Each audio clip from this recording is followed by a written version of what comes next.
ఇంకా కొడాలని ఇప్పుడు అడిగి ఎరగొట్టాలనికి కొడాలని ఎరగొట్టడానికి కొడాలని ఒకటి ఫస్ట్. ఇంకోటి మళ్ళీ రోజా సార్ నమస్తే అండి. ఎలా అనిపిస్తుందండి ప్రభుత్వం? 5 సంవత్సరాలు అడు ఘోరంగా చేశాడు.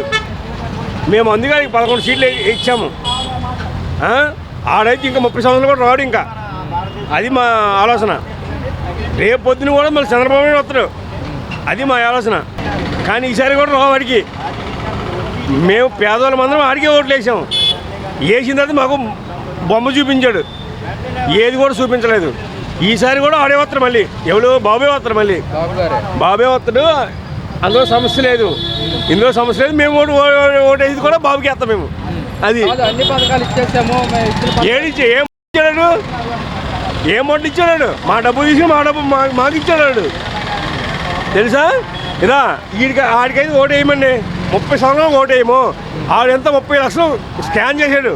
ఎందులో స్కాన్ చేశాడు? మందులో స్కాన్ చేశాడు. మందులో మొత్తంగా స్కాన్ చేశాడు. ఆడికైతే ఓటు వేయమండి మేము. వంశీని తిట్టాడు, జైలుకి వెళ్ళాడు. ఇంకా కొడాలని ఇప్పుడు అడిగి ఎరగొట్టాలనికి కొడాలని ఎరగొట్టడానికి కొడాలని ఒకటి ఫస్ట్. ఇంకోటి మళ్ళీ రోజా వీళ్ళకి ఎలా తిట్టింది? రోజాకి పార్టీ పరం కాదండి. ఎప్పుడైనా సరే మనం అభివృద్ధిలో ఉండేటప్పుడు మనం పద్ధతిగా ఉండాలి.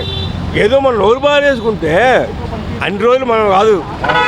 అవునే కదా? నేను ఉన్నాను అన్ని రోజులు మనం కాదు. వెళ్ళిపోయాడు అందరూ గొడ్లిప్పి తడతారు. ఇంకా ఇప్పుడు రెడ్ బుక్ ఉంది కదా, రెడ్ బుక్ ఆ రెడ్ బుక్ అందరూ పెడతారన్నా.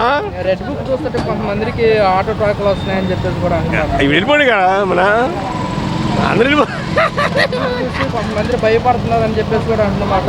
అన్నా మనం భయపడడానికి ఎందుకు? అసలు మనం తప్పు చేసి భయపడాలా? వీళ్ళు తప్పు చేశారు కానీ భయపడుతున్నారు. వీళ్ళు తప్పు చేస్తారు కానీ భయపడుతున్నారు. తప్పు చేయని లంచం కూడా ఎవరైనా భయపడతారా? కాదు. కొడాలని మొన్న ఎంతవరకు మాట్లాడాడు? అవునా కదా? ఇది ఎందుకు భయపడాలా? అడిగితే గొడ్లిప్పుతాడు కొడాలని. అసలు గొడ్లిప్పుతాడు. ఇప్పుడు సినిమా వస్తుంది, సినిమా వస్తుంది విజయసాయి రెడ్డికి. ఎందుకంటే స్కాన్ చేశాడు విజయవాడలో స్కాన్ చేశాడు కదా. అక్కడ ఆడికి సినిమా చూపిస్తారు అక్కడ. అందుకనే